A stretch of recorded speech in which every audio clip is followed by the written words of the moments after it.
Abra comigo a sua Bíblia em Lucas, capítulo de número 19. Lucas, capítulo de número 19.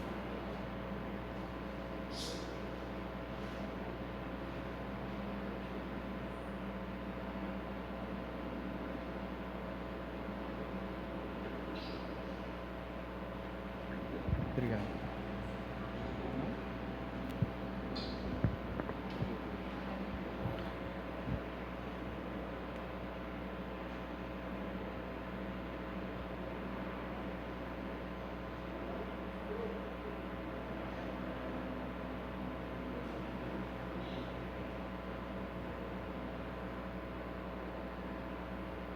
Lucas 19, versículo 1.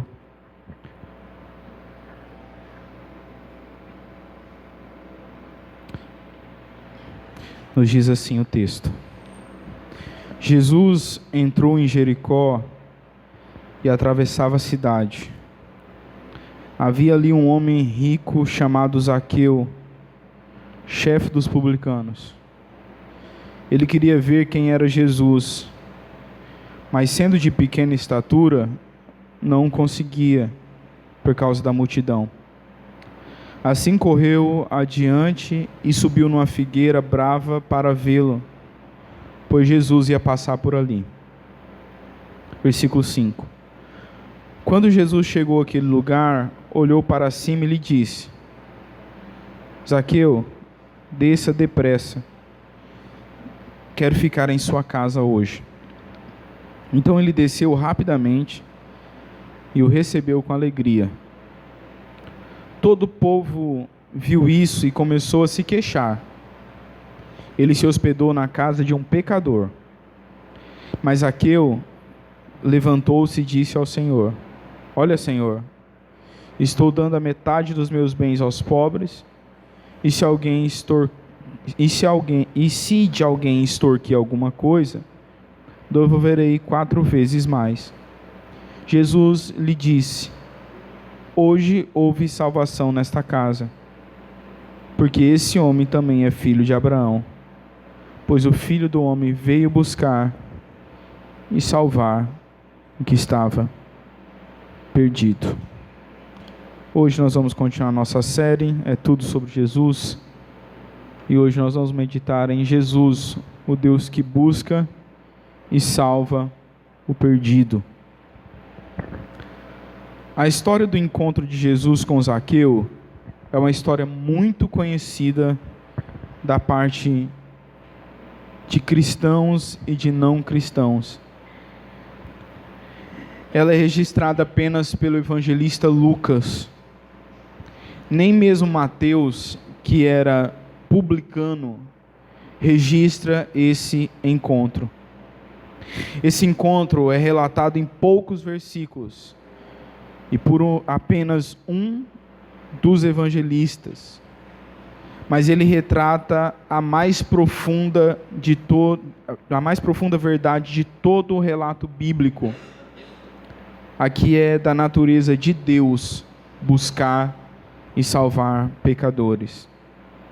Nesse breve relato temos algumas informações que nos pintam o quadro do contexto cultural que envolve esse momento.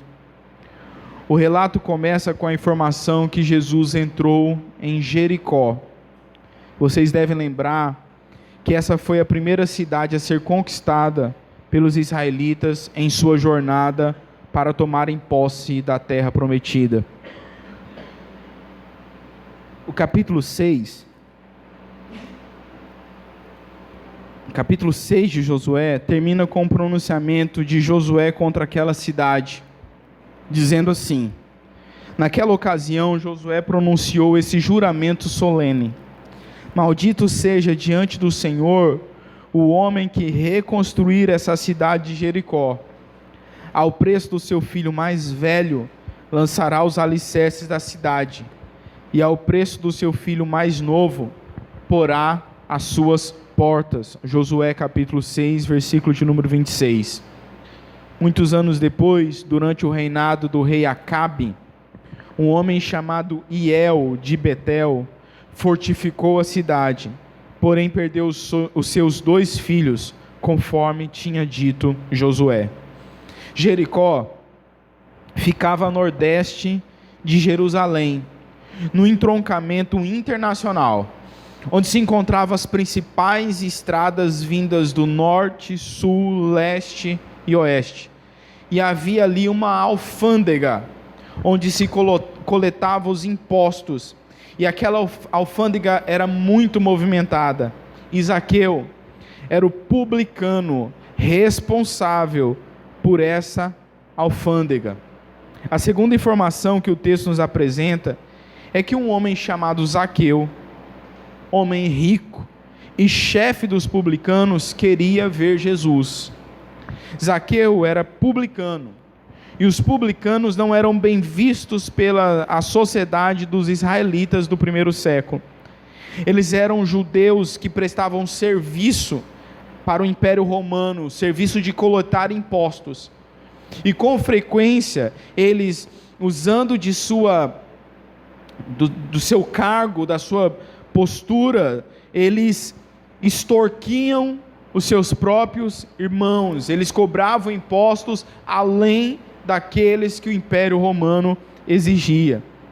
Zaqueu não era apenas publicano, ele era chefe deles. Então nós podemos concluir que o povo odiava a ele mais do que os outros publicanos.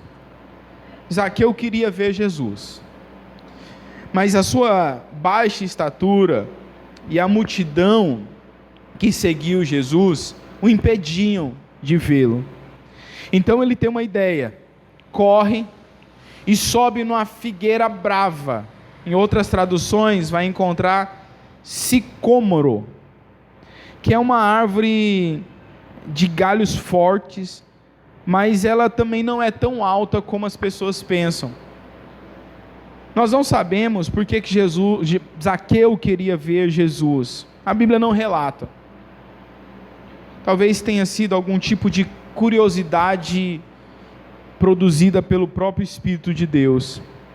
Talvez apenas uma curiosidade para saber quem era esse homem que curava enfermos e expulsava demônios, e que tinha alcançado tanta popularidade em Israel daqueles dias. Nós sabemos que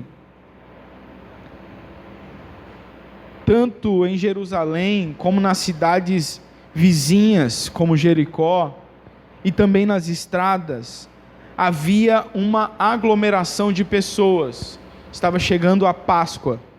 Todo judeu comprometido participava desta festa em Jerusalém. Existe mais uma informação importante. Jesus resolve ir para Jerusalém e passar por Jericó.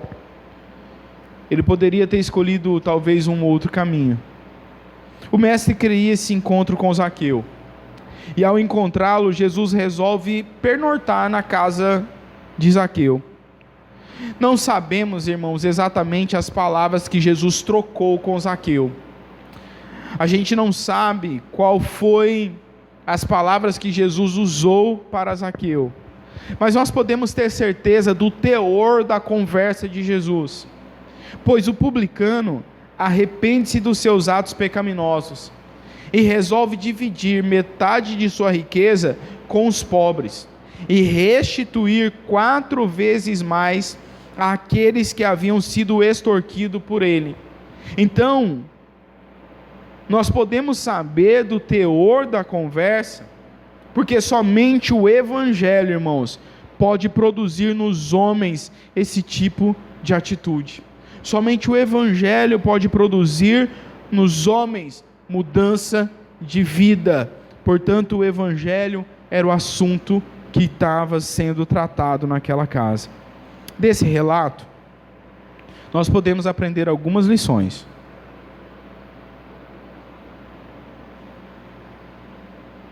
E a primeira lição que nós podemos aprender desse relato é que a religião que prega a salvação por obras não garante comunhão com Jesus.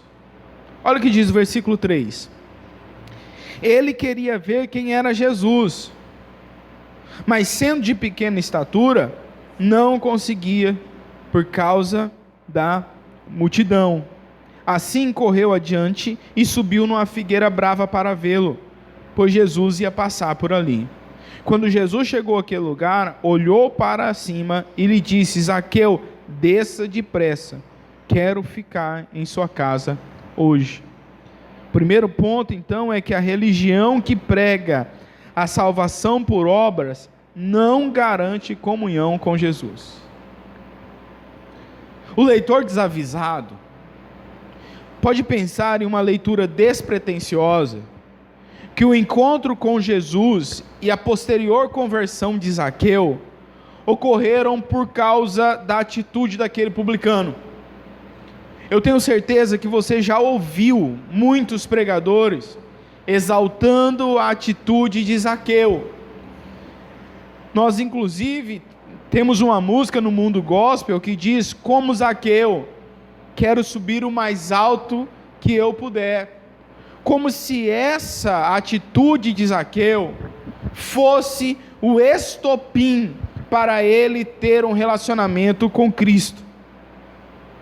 A religião que prega, ou as religiões que pregam a salvação por meio de obras, amam essa interpretação, pois elas pensam que essa interpretação do texto confirma a sua posição. Isso é um mero engano. E você talvez possa estar me perguntando quais são as religiões ou segmentos religiosos que pregam isso. A resposta, irmãos, poderia ser muito simples. Eu poderia simplesmente dizer: aquelas que não entenderam o Evangelho. Mas em vez disso, e em vez também de citá-las nominalmente, eu quero apresentar para vocês as características dessas religiões, as características desses segmentos, que muitas vezes até têm o nome de Evangelho, mas não são Evangelho. As principais heresias, irmãos, e os principais erros teológicos, os principais ensinos enganosos que têm invadido a igreja, eles não são facilmente identificados, porque eles são uma mistura, um sincretismo religioso. A semelhança da igreja de Colossos, nós estamos sendo atacados por falsos ensinos que eles não parecem que são falsos. Vocês querem ver o exemplo? Você pode pegar igrejas, por exemplo, ou segmentos que fazem uso de a rosa ungida, o sal grosso. São segmentos que pegam elementos de outras religiões e colocam dentro do cristianismo, mas por eles falarem em nome de Cristo, por eles serem tidos como uma igreja evangélica, eles enganam a muitos.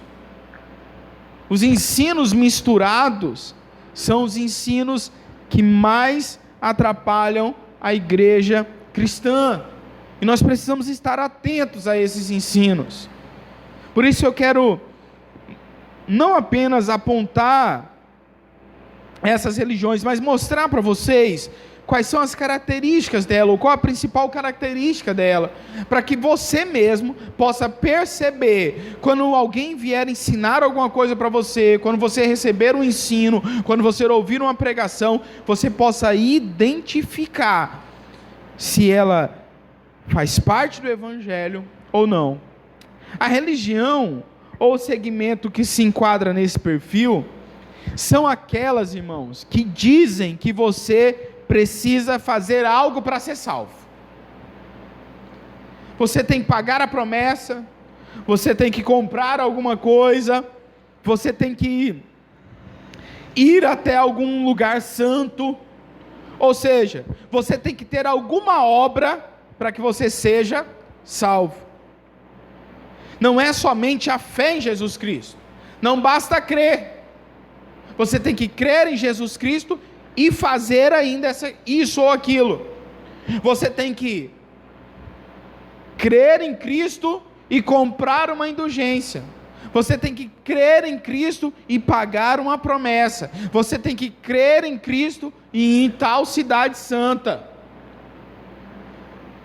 A fé é sempre somada a alguma coisa, a alguma atitude.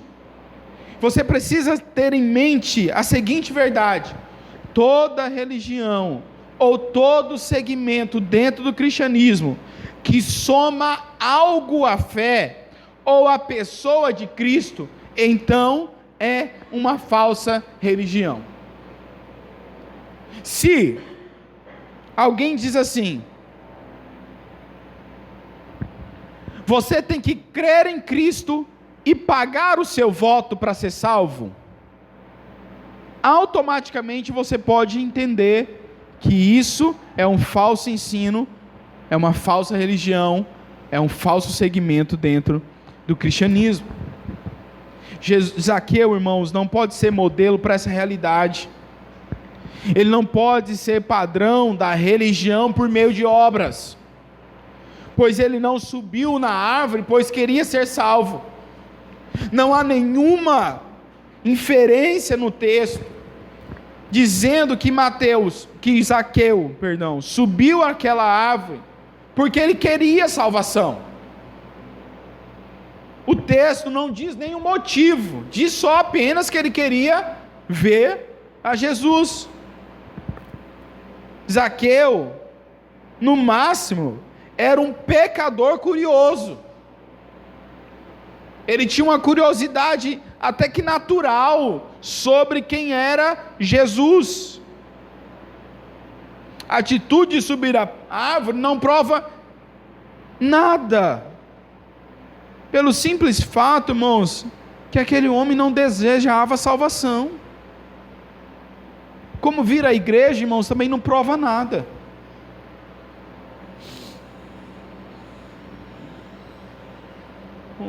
As pessoas podem vir à igreja por uma soma de motivos. E talvez essa soma de motivos nenhum se refere à salvação. As igrejas, irmãos, estão cheias de pessoas que não estão preocupadas com a vida espiritual delas. As igrejas, irmãos, estão cheias de pessoas que não estão preocupadas com o destino da alma delas. É triste dizer isso, irmão, mas essa é a realidade. Pessoas que acham que no final das contas tudo vai dar certo, pelo simples fato de uma vez ou outra elas estarem à igreja. Receber a Cristo em sua casa também não pode ser defesa para a religião da salvação por meio de obras. Zaqueu pode ter recebido Jesus em casa pelo simples fato de querer receber um homem famoso. Zaqueu pode ter recebido Jesus em casa porque ele queria também a fama de poder ter recebido Jesus. Isso não prova nada. Muitas pessoas cantam aquela canção: entra na minha casa, entra na minha vida. Mas elas não estão dizendo isso porque elas querem a Jesus como Salvador. Elas estão cantando essa canção porque no final das contas elas querem que Jesus as abençoe, mas não querem que Jesus faça morada na vida delas. Portanto, subir na árvore não prova que a salvação vem por meio de obras, e receberem Jesus em casa também não prova que a salvação vem por obras, porque subir a árvore e receber a Jesus podem ter os motivos errados. Quem é que não quer Jesus em sua casa? Quem é que não quer Jesus operando na sua família? A semelhança do jovem rico de Mateus 19, Zaqueu poderia ter estado com Jesus, e permanecido em seus pecados. Como receber um pastor ou um cristão em seu lar não significa que você quer a Deus. Talvez você queira a bênção de Deus. E talvez você ache que o pastor pode fazer com que isso ocorra com maior facilidade. Às vezes eu aconselho as pessoas e eu percebo que elas não querem a Cristo. Elas querem a solução para o problema delas. Porque no momento que você diz para elas assim, você precisa que Cristo trabalhe em sua vida, você precisa se converter a Cristo, elas recuam. Elas dão um passo para trás. Porque elas querem que Cristo as abençoe. Porque elas querem que Cristo resolva os problemas dela. Mas elas não querem servir a Cristo. Se Zaqueu, irmãos, não pode ser prova para a religião por meio de obras, ou para provar que a religião que diz que você tem que fazer alguma obra para ser salvo está certa, então nós concluímos, irmãos, que esse modo de pensar está equivocado. Não sou eu quem digo, é a palavra de Deus, e eu apelo nessa noite para a sua razão, para a sua racionalidade, e eu faço a seguinte pergunta para você: o que você seria capaz, ou o que você pode fazer para que você seja salvo? Qual atitude, qual ato que você pode fazer para cobrir a sua multidão de pecados? De fato, irmãos, não há nada que nós possamos fazer para apaziguar a ira de Deus. Não há nada que nós possamos fazer, irmãos, para garantir a salvação de nossa alma. Imagine só as suas boas atitudes. Eu sei que você tem boas atitudes. Eu sei que você tem atitudes que são louváveis. Eu sei disso. Eu também tenho algumas. Mas imagine que suas boas atitudes são um copo cheio de areia. Agora imagine os pecados que você comete. Aqueles que você sabe que comete e aqueles que você nem percebe que você comete. Aqueles que você comete propositalmente e aqueles que você comete sem mesmo nem premeditá-los. Eu tenho certeza, irmãos, que os nossos pecados são como um mar de iniquidade. Tente agora então secar as águas do mar colocando copos de areia nele. São assim as suas boas atitudes. Elas são insuficientes e sempre serão insuficientes para pagar a dívida que nós temos com Deus. Imagine o escrito de dívida que era contra nós. Imagine o tamanho da nossa conta. Eu acho interessante, irmãos, que os nossos pecados é igual o cartão de crédito. É igualzinho. Funciona do mesmo jeito. Cartão de crédito é assim, chega a fatura, aí tem lá, mínimo. Não é assim? A última vez que eu vi o juro do cartão, tinha cartão que era 14%, tinha cartão que era 17%. Aí tem lá, mínimo. E aí você pensa o quê? Vou pagar mínimo. Pronto. Acabou sua vida. Porque no próximo mês vem o restante do que ficou, acrescido de juros, e mais aquilo que ainda viria no próximo mês. Aí você, então, tinha que pagar 1.000, pagou 200, então sobrou 800, e no próximo mês vem 1.000 de novo, e agora já são 1.800. Aí você fala, não tenho dinheiro, eu vou pagar o mínimo de novo. E aí você paga o mínimo de novo, e aí soma a esse mínimo, mais o juro, mais a parcela que vai vir. E no outro mês, você tem que ligar para o cartão e falar assim: olha, por favor, vamos fazer um acordo, porque não tenho mais condições de pagar o cartão. Só que com Deus, irmãos, não há acordo. Só que com Deus, irmãos, não há como falar o seguinte: olha, eu vou parar agora, Deus, vamos parcelar essa conta e eu vou pagar. Porque quando você parcela a sua conta no cartão, automaticamente você não pode mais comprar no cartão. O seu limite ali está parado. Mas com Deus não funciona assim. Nós nunca paramos de pecar. Nós nunca paramos de errar. E nós, irmãos, vamos sair desse culto. E muitos de nós, e talvez todos nós, antes de dormir, vamos pecar algumas vezes. Porque nós somos pecadores. Então a nossa dívida nunca para de aumentar com Deus. Por isso que obra nenhuma seria capaz de sanar a nossa dívida com o Senhor. É por isso, irmãos, que as nossas boas ações são chamados por Deus de trapo de imundícia. Isso ocorre, irmãos, porque o nosso Deus é totalmente santo, nele não há sombra de pecados, e as nossas boas ações nunca podem pagar a nossa dívida. Outro ponto interessante é que mesmo as nossas boas ações, em último caso, elas são pecado também. Mas por que uma boa ação pode ser um pecado?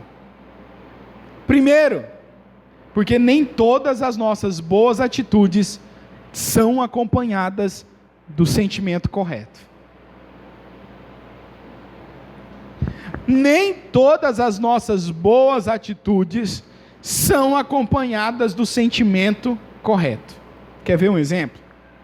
Você briga com a sua mulher, aí você fala assim: a mulher está brava, vou tentar apaziguar o negócio, vou dar uma rosa, vou dar um perfume, vou dar uma lembrança, vou dar alguma coisa. Você percebe, irmãos, que você está fazendo uma boa atitude, mas a intenção não é a melhor das intenções. A intenção é comprar a paz dentro de casa. Em outro ponto, em último caso, irmãos, as nossas boas ações são como um trapo de imundícia para Deus, porque em último caso, elas não são para a glória de Deus. E tudo que nós fazemos, irmãos, que não é para a glória de Deus, então, isso é pecado. Se você não vem, ou melhor, se você vem ao culto com o sentimento errado, até vir ao culto é pecado. Porque tem gente que vai ao culto, irmãos, porque eles querem ser abençoados por Deus. Perceba que o motivo é errado. Eu não estou dizendo, irmãos, que Deus não fale com essas pessoas, eu não estou dizendo que Deus não trabalhe na vida dessas pessoas, eu não estou dizendo que Deus até não abençoe essas pessoas. Eu estou dizendo que elas estão indo pelo motivo errado, e por ir pelo motivo errado, também estão pecando. Até evangelizar pode ser pelo motivo errado, porque se você não evangeliza para a glória de Deus, então você está evangelizando pelo motivo errado, então você está pecando. As obras, irmãos, as boas obras, não garantem de maneira nenhuma a aprovação divina. As obras não garantem a comunhão com Jesus. Mas nós podemos aprender uma segunda lição no texto que nós lemos. A ação de Cristo é o que proporciona a comunhão com Ele. A ação de Cristo é o que proporciona a comunhão com Ele. Olha o versículo de número 5. Quando Jesus chegou àquele lugar, olhou para cima e lhe disse: Zaqueu, desce depressa, quero ficar em sua casa hoje. Vocês perceberam, irmãos? Que não foi a atitude de Zaqueu subir a árvore que fez com que ele tivesse o encontro com Cristo. Zaqueu poderia ficar em cima da árvore, Jesus passar debaixo da árvore que Zaqueu estava e seguir a vida. Nada teria mudado na vida de Zaqueu. Zaqueu apenas teria matado a sua curiosidade de saber quem era esse tal de Jesus. Ele poderia ter subido a árvore, poderia ter ficado esperando Jesus chegar, e Jesus apenas passar por debaixo da árvore. Não foi a atitude de Zaqueu que fez ele ter comunhão com Jesus. Foi a atitude de Jesus que fez ele ter comunhão com Zaqueu. Nós temos que fugir, irmãos, desses segmentos religiosos. Nós temos que fugir, irmãos, dos ensinos que querem colocar o homem no centro, que querem colocar o homem como o causador de todas as coisas, como o fim último das coisas. O cristianismo não é sobre o homem, o cristianismo é sobre um Deus que busca salvar os homens. O cristianismo não é sobre as obras dos homens, não é sobre os feitos dos homens. O cristianismo é sobre os feitos de Deus através de Cristo em favor dos homens. O cristianismo, irmãos, não exalta os homens. Nós somos pecadores, nós somos maus. O cristianismo é sobre um Deus exaltado que se faz homem para salvar pecadores, dos quais nós somos piores. Desde a queda, irmãos, desde o pecado de Adão e Eva, é Deus que procura o homem. No relato da queda, é Deus que vai até o paraíso, atrás de Adão e Eva.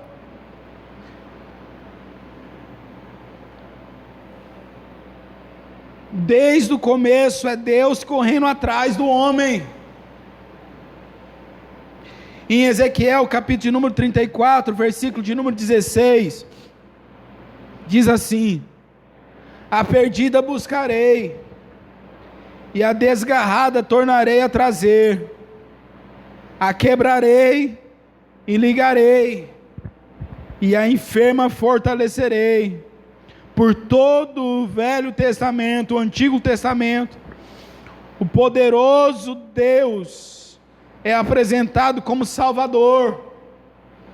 Salmos 106, 21, Isaías 43, 11, Oséias 13, 4. Portanto, convinha que quando Cristo viesse ao mundo, como Deus encarnado, Ele também fosse conhecido como Salvador. Até mesmo o nome dele apresenta essa verdade. O anjo diz a José em sonho: e lhe porás o nome de Jesus, porque ele será o Salvador, porque ele salvará o seu povo dos pecados dele. O centro, irmãos, do ensino da redenção é que Jesus veio a esse mundo numa missão de busca e de salvamento. É essa verdade, irmãos, que caracteriza o Evangelho como boas obras. O Evangelho, irmãos, não é sobre Deus te abençoar. O Evangelho, irmãos, não é sobre Deus te prosperar. O Evangelho, irmãos, não é sobre Deus te dar vitória. O Evangelho, irmãos, é sobre Deus salvar a tua alma do inferno. O Evangelho, irmãos, não é sobre Deus te dar o melhor dessa terra. O Evangelho, irmãos, não é sobre Deus restaurar a sua saúde. O Evangelho, irmãos, é sobre Deus salvar a sua alma da condenação eterna. Quando nós falamos dessa missão de Jesus, buscar e salvar pecadores, inclui-se aqui todo tipo de pecador. Isso pode ser percebido, irmãos, em várias passagens, onde Jesus alcança até mesmo a escória da sociedade. Parece-me, irmãos, que Jesus gosta de pessoas ruins. Parece-me, irmãos, que Jesus gosta dos vasos mais quebrados. Era assim com os publicanos, os cobradores de impostos. Eles eram vistos como a escória da sociedade.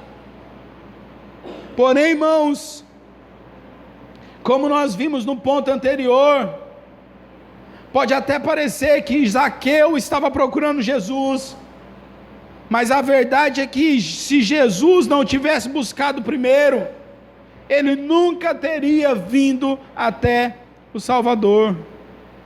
Não somos nós que buscamos a Deus, irmãos, é Deus que nos busca primeiro.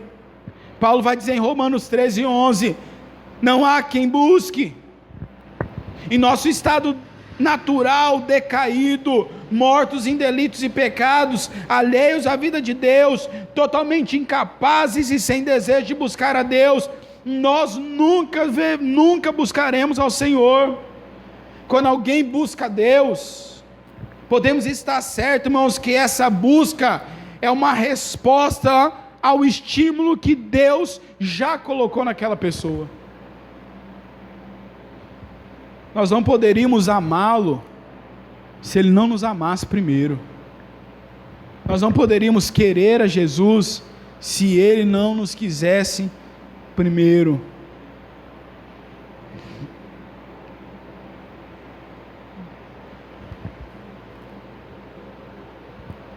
É interessante, irmãos,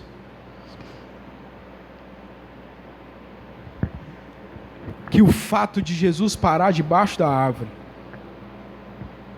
e chamar Zaqueu pelo nome deve ter abalado aquele homem. Jesus nunca havia encontrado,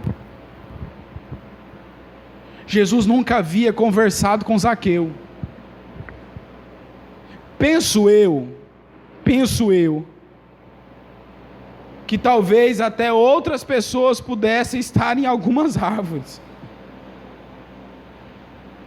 Penso eu, irmãos, que no caminho que Jesus percorria, existiam mais de uma árvore. Mas ele para debaixo da árvore que Zaqueu está. E ele dá uma ordem para Zaqueu. Zaqueu, desce depressa. Ele não faz um convite, vem Zaqueu. Ele não faz uma pergunta, Zaqueu, posso ir para sua casa? Ele diz, Zaqueu, eu vou entrar na sua casa. Zaqueu, desce que eu vou para sua casa. Isso deve ter abalado aquele homem. Jesus, o mestre, para debaixo da árvore, sabe o nome do cidadão, sabe o nome porque ele é onisciente, ele não deixou de ser onisciente, mas talvez a multidão apontou para Zaqueu, e Jesus faz uma abordagem evangelística direta, não há nada de sutil aqui, não há nada de entre as entrelinhas. Jesus chega e diz, eu vou para a sua casa. Não pense, irmãos, que foi uma mudança de agenda. Não pense que Jesus tinha um projeto, um plano traçado, e por acaso ele viu Zaqueu e resolveu mudar de ideia. Ele sabia o caminho que ele ia percorrer, e ele sabia que Zaqueu estaria na árvore. Ele é Deus, Jesus sabe de todas as coisas. Ele sabe também, irmãos, porque ele mesmo impulsionou a Zaqueu a chegar até aquela árvore. Aquilo que Deus deseja, ele decreta, e aquilo que ele decreta foi porque ele desejou. Não é uma mudança de plano. O coração de Zaqueu já havia sido preparado como uma boa terra para receber a semente. O cronograma divino havia sido escrito. Zaqueu queria apenas ver Jesus, mas ele não fazia a menor ideia de que antes Jesus queria vê-lo. Nós não sabemos, irmãos, o que aconteceu na casa de Zaqueu. A Bíblia não diz o que foi o jantar. Como sendo um homem rico, creio eu que era muita comida, e muita comida boa, mas a Bíblia não diz. A Bíblia também não diz, irmãos, quanto tempo Jesus ficou naquela casa.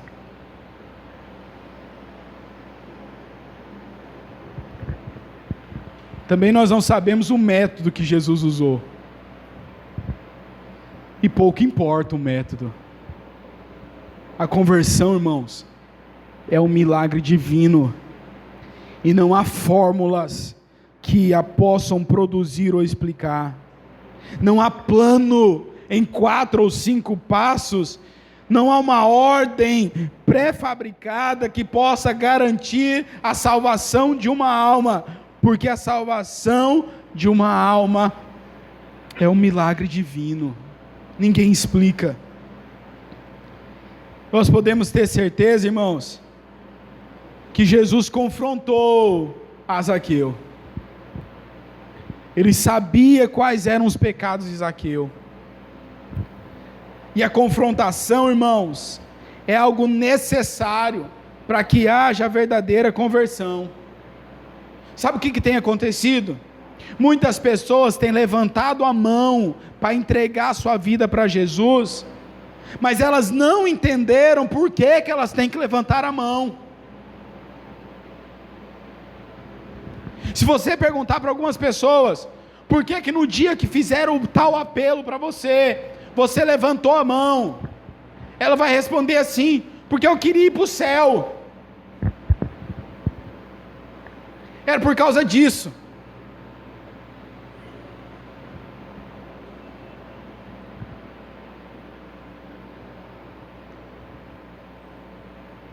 E elas respondem dessa maneira, irmãos, porque a maioria delas não foi confrontada com a verdade.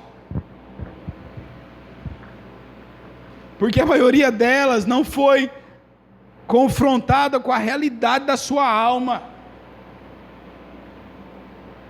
A confrontação é algo necessário, para que nós venhamos a entender, irmãos, que nós somos pecadores, e pouco importa se você peca muito, ou se você peca pouco, não importa quais os pecados que nós cometemos, porque os pecados que nós cometemos, irmãos, ferem a Deus, e nos condenam ao inferno. É por isso, irmãos, que nós precisamos nos converter a Cristo, porque a nossa alma corre risco, e porque nós não podemos nos salvar sozinhos. A ação de Cristo é o que proporciona a comunhão com Ele. Não foi Zaqueu subir na árvore, foi Jesus parar debaixo da árvore e ordenar: Zaqueu, hoje eu vou para a sua casa. Terceiro ponto que nós podemos aprender nessa noite é que a religião da salvação por obras critica porque não conhece a graça divina. Versículo de número 7 diz assim: todo o povo viu isso e começou a se queixar. Ele se hospedou na casa de um pecador. Quando Jesus convidou-se, Jesus não foi convidado, ele se convidou para estar na casa de Zaqueu, a reação da multidão foi de repúdio, e isso, irmãos, era algo previsível. Tanto a elite religiosa, quanto o povo comum, desprezavam a Zaqueu. Eles criam que entrar na casa de um proscrito significava tornar-se impuro. Comer com alguém como Zaqueu era uma condenação e uma contaminação.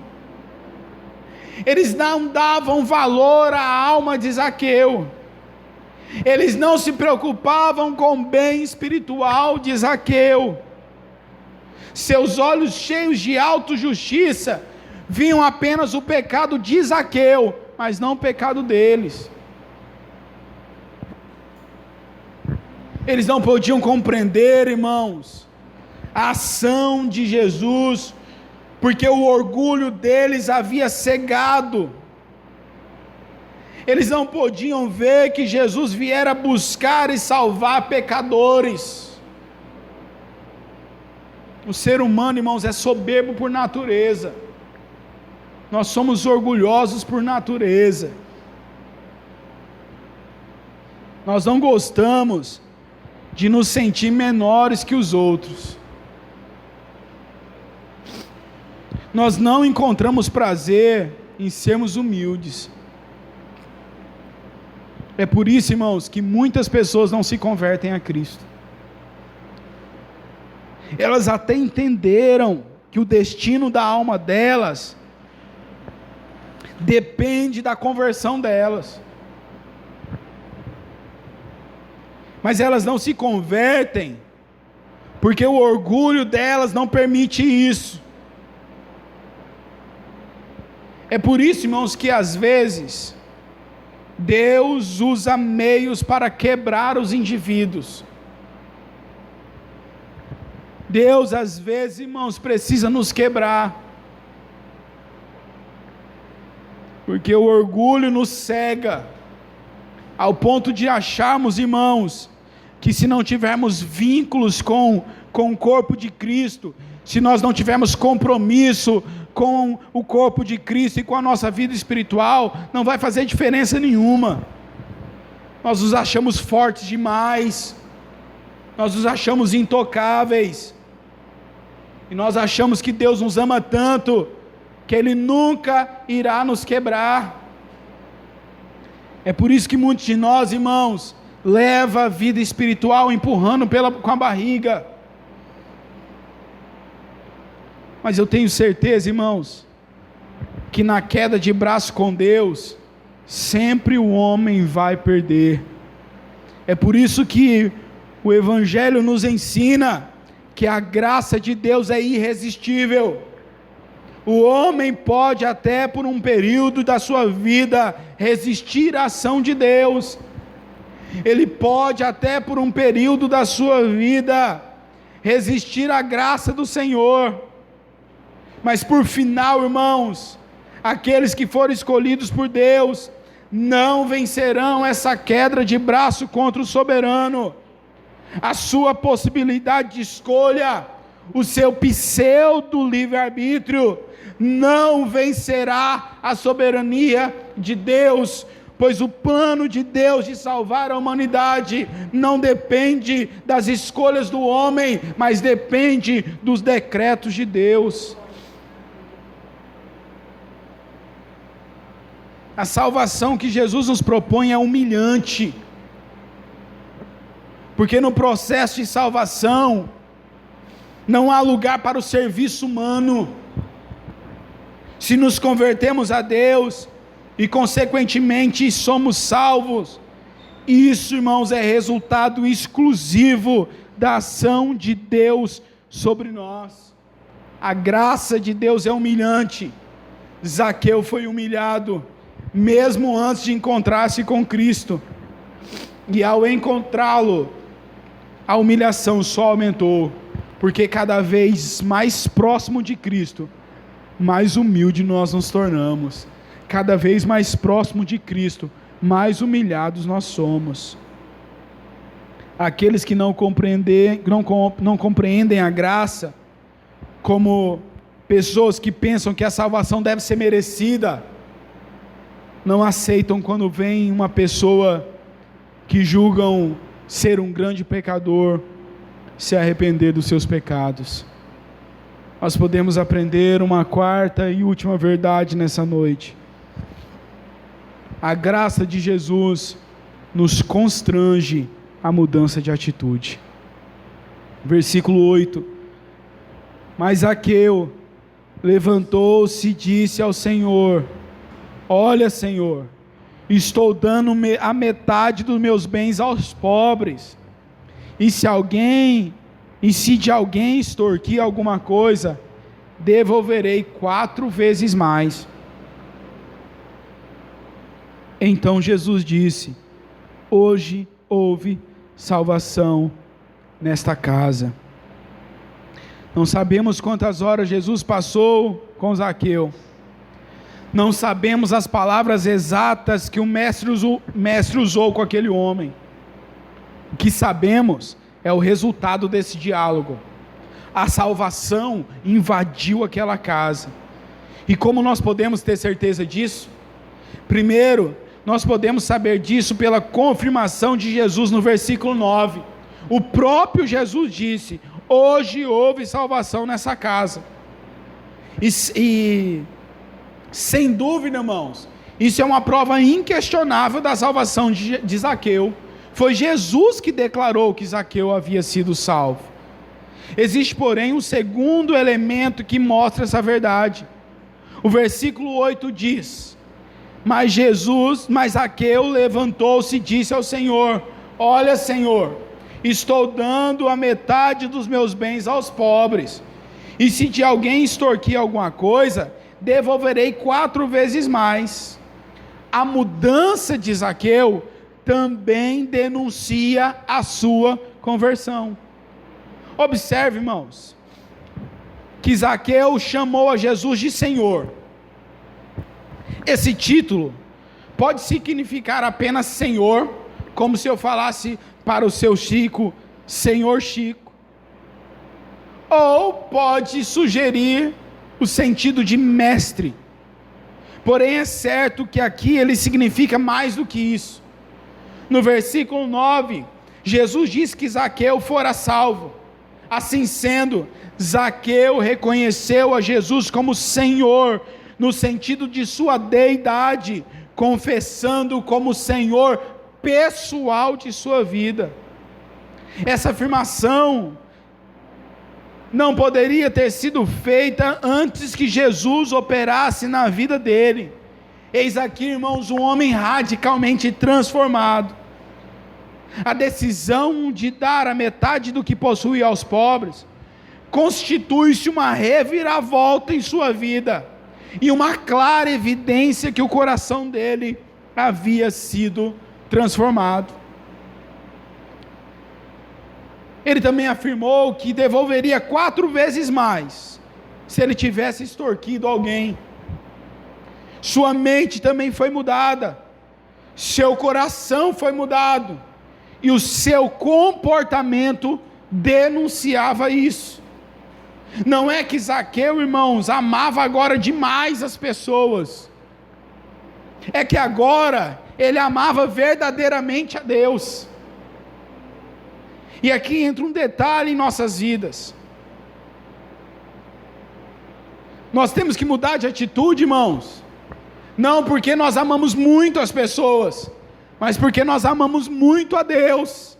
E por amarmos muito a Deus, então nós não faremos nada que vá desagradar o nosso Senhor.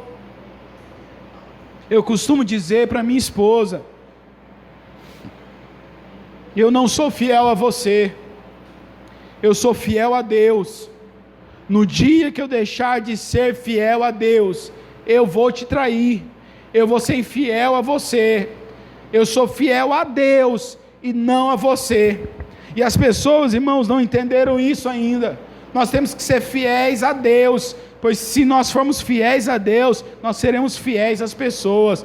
Nós não precisamos, irmãos, de 4, 5 passos para nos tornarmos homens fiéis às nossas esposas. Nós precisamos aprender uma única verdade: se nós formos fiéis a Deus, então nós seremos fiéis às nossas esposas.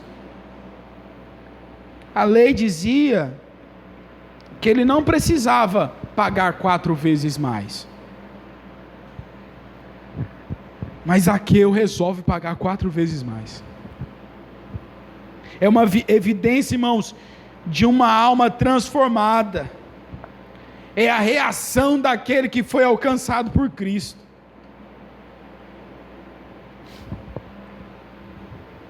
Zaqueu não disse assim: Jesus, eu quero ser salvo, mas eu não aceito as suas exigências. Muitos irmãos querem ser salvos, mas não querem as exigências de Cristo sobre si. É por isso, irmãos, que tem gente que não quer compromisso com uma comunidade local. Porque se elas tiverem compromisso com a comunidade local, elas receberão as exigências de serem cristãos verdadeiros. Porque se você não é cristão verdadeiro, irmãos, você envergonha Deus, você envergonha sua família e você envergonha sua comunidade local. Zaqueu não disse: Jesus, eu quero tu como Salvador, mas eu não quero tu como Senhor. Zaqueu queria Jesus como Salvador, mas ele também queria Jesus como Senhor da sua vida. Mas há um detalhe aqui. A salvação não veio a Zaqueu, irmãos, porque ele repartiu o seu dinheiro, mas porque ele se converteu verdadeiramente.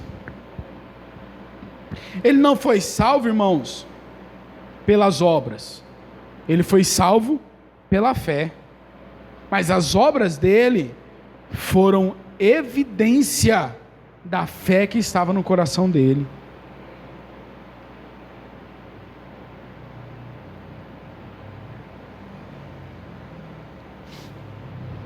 A salvação e a conversão de Zaqueu foi resultado, irmãos, da infalível obra transformadora de Deus na vida daquele homem.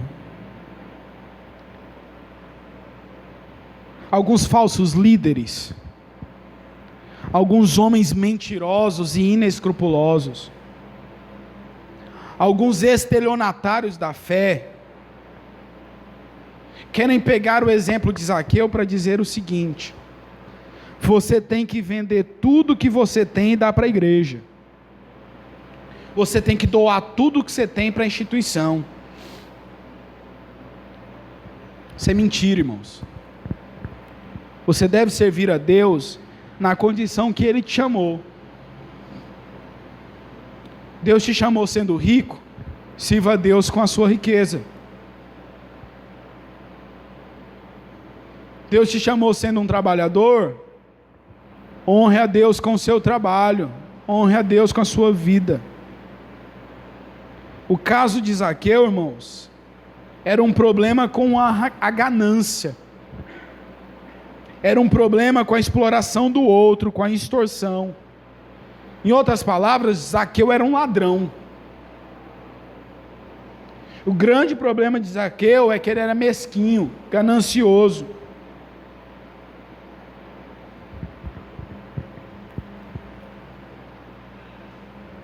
Assim, irmãos, a atitude de Zaqueu nos ensina que a conversão não vai exigir de nós que nós doemos tudo que nós temos. A vida de Zaqueu e a atitude de Zaqueu nos ensina que nós temos que abandonar aqueles pecados ou o pecado que habita em nós. Talvez o seu pecado não seja o pecado de Zaqueu. Até porque nós somos lisos e Zaqueu era rico. Talvez o seu pecado seja outro. Mas o que a atitude de Zaqueu nos ensina é que se nós nos convertemos a Cristo, a nossa disposição não deve ser mais para viver na prática do pecado, mas para buscar a santidade. Sabemos também que esse processo é progressivo, porém sabemos também que ele é necessário.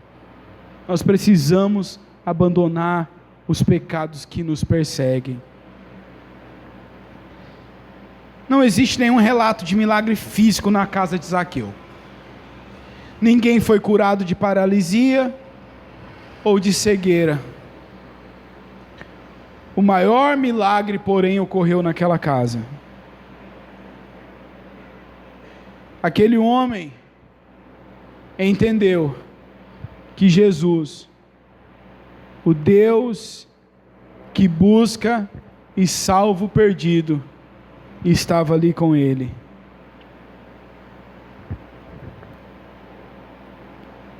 Talvez você tenha vindo nesse culto pelo motivo equivocado. Como Zaqueu, talvez você subiu na árvore pelo motivo errado. Talvez você apenas estava muito curioso para ver Jesus.